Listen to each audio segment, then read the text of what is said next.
That's why we're here at the DC City Council introducing a motion to have the DC as a city divest from Wells Fargo, which is one of the main backers of the Dakota Access Pipeline.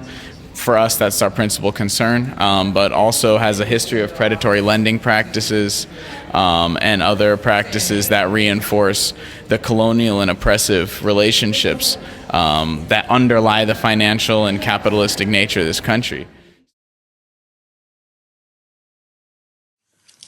On the declaration, all those in favor say aye. Aye. Opposed? The ayes have it unanimously. On the Mr. Chairman, underli- please record me as voting present.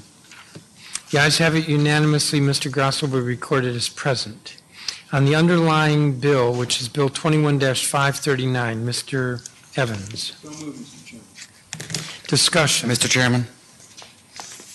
Discussion? Yes. Yes, Mr. Grosso. Thank you, Chairman Mendelson. Each year, the city deposits millions of dollars into Wells Fargo and other large private institutions. While I understand that this is a necessary function of the government doing business, I think it is important that we begin to look for alternatives to these big banks.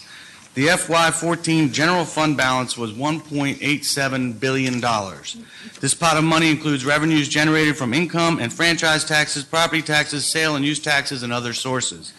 Instead of paying bank transaction fees and losing whatever interest might be gained, the city could deposit that money into its own public bank. When the public interest demands, the mission of a public bank is to respond immediately and to ensure the long-term prosperity and economic vibrancy of the communities to be served. The benefits of a public bank are innumerable, to include returning millions to profits back to the city instead of padding the pockets of Wall Street investment bankers, strengthening local banks to help build up small businesses, increasing accesses to loans for homeowners, and lowering borrowing costs for the District of Columbia government. I have recently sent a letter to the mayor asking that a feasibility study be funded in the budget to look at whether or not it's possible for us to set up a public bank, and I hope that that will be taken seriously. I'm not going to actively oppose this option here, but I think if we're going to mature as a city and use our money to our benefit and start backing the interests of the people of the District of Columbia, that we need to start seeing how we can support local banks in a more meaningful way with the incredible amount of money that we sock away in savings every single year. Thank you, Mr. Chairman. Thank you, Mr. Grasso. Further discussion? We have before us the emergency bill. This is Bill 21-539. Since there's no further discussion, all those in favor say aye. Aye. Opposed? Mr. Chairman, please record me as voting present. The ayes have it unanimously. Mr. Grasso will be recorded as present. The next item on the agenda. They're investing up there in that pipeline and undercutting the availability of clean water source for people who are living in that area, especially our Native American communities. How do you explain something that for generations has been just ignored and silenced even, and resisted a movement like this that has awakened so many people that were never there before? What do you attribute that to, and what does it mean? Well, I really can't explain it because we've been ignored for thousands of years. The only thing that I can say is we're still here. Regardless of everything that the government has done to us, that companies have done to us, that all these other places and things have done to us, we're still here and we're still standing up for what's right. I've always been part of this. Yeah, this is not an organization. This is not a group. This is a people, a nation, and we're standing up for what's right. How do we get these people still waiting to be woke? Well, I can end it with this message right here. If we don't stand up for what's right now, we might not have the chance to do that later on. Time to wake up, folks. Respect. I love me a rally. I love me a protest. I like to go out there and lead the chants. I like to go out there and sing and bring people together. I like to speak truth to power on stage. That's fun, honestly. Now, I won't say it was very fun at Standing Rock, but at the local level, the rally is to build energy. The protest is to consolidate your support. And it's honestly something enjoyable. That's something that we like to do. But it doesn't mean anything unless you do stuff like this. Exactly. it's actually not that hard to reach the city council. And that goes for you if you're living in whatever city. I know that this chamber seems overwhelming and intimidating. A lot of pomp and circumstance, right? And everyone's wearing a suit. It's actually not that hard to get. If you find the right allies and the right coalition, it's not that hard to get something in here, to get the city talking about it. Thank you, Councilmember Grosso. Are there co-sponsors? Mr. Chairman, the remainder of my time I was hoping to reserve for Councilmember Allen. Councilmember Allen? Thank you, Mr. Chair, and thank you very much to Councilmember Grosso and everybody who's co-introducing this. What we're doing here today is an example of how, like you said, how we take that energy from the streets and energy from the front lines out in Standing Rock and how we bring that into our everyday lives. A lot of people think that to be a warrior, you have to go out there and always get shot and maced and tear gassed, and that's important. And the people who made those sacrifices are the reason that we're here right now, historically. But what we have to do is take the resources that we have around us and do what we're best at to take this fight to the highest level we can. You're not a politician. You're not some, statesman. Someone would, look at you and just think, who is this guy? Walk by you, not think of anything. And it's good to see somebody like you doing this because people realize there's something I can do. And they go to protests, they think they can do that. They go to rallies, they think they can do that.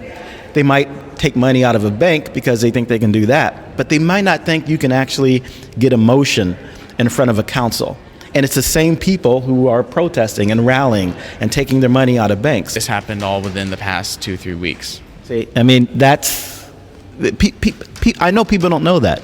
It's not something commonly known. It's the people you work with. It's the organizations you work with. Our partnership with 350 definitely helped us get into this room right now. Use the tools that are available to you. Yeah, Malcolm X said it. Get it done. Any means necessary. Give us a shout out to the gentleman who presented the motion. Right, that was Grosso, and that was a really good thing he did. I think it's important that we praise our local leaders when they stand up for something right. But at the same time, we also have to praise the water protectors. The people taking bullets out there. We've all seen the footage. We've all seen the dramatic images and the dramatic stories. But for I think a lot of people, they're just snippets. They're little flashpoints, and so people don't really connect to them. But because you were really there, can you just give us a little bit of insight that it was more than just television? It was a real thing going on. When I went out there, I seen the videos left and right on the media and on Facebook and stuff like that, and I really didn't know what to think about the whole situation. I lived there for about 3 months, and the first time I went out there, it was about 3 weeks. Stuff was real. None of that was fake. None of that was made up or a show. All that was real. And I still, to this day, I talk to lots of people from camp, and a lot of them have hard times coming back to this civilization. They can't, I couldn't watch TV for months. I wouldn't even leave my house and stuff because I didn't know how to come back to this society. I couldn't understand running water, television, just the daily luxuries that we have as people. And once I seen that, it did change my life. Like you guys were talking about how are we gonna with the money situation and all that. I'm saying look around you, look at these buildings, look at the cities that we grew up in. All this money that we spend could be spent on things that actually matter. And that's what we as people nowadays have got lost. We're not in touch with our nature. We're not in touch with our humanity. We're not in touch with our life and our world around us. We're in touch with making money and stuff like that, materialistic things. Maybe over time, people will snap out of that robotness. Like when I was in that room, every single person up there, they're looking down, reading a damn paper. But are any of them speaking truth from their heart? Are any of them actually speaking real truth? No, it's all written down. It's all pre-planned.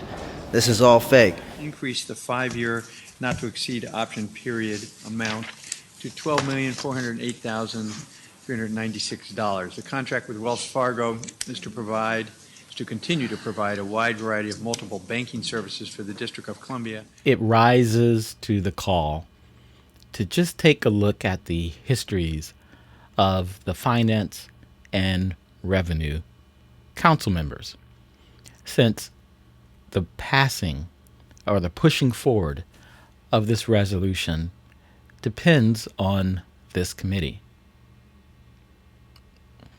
I think it's time we go back to the DC Council and find out a little bit more.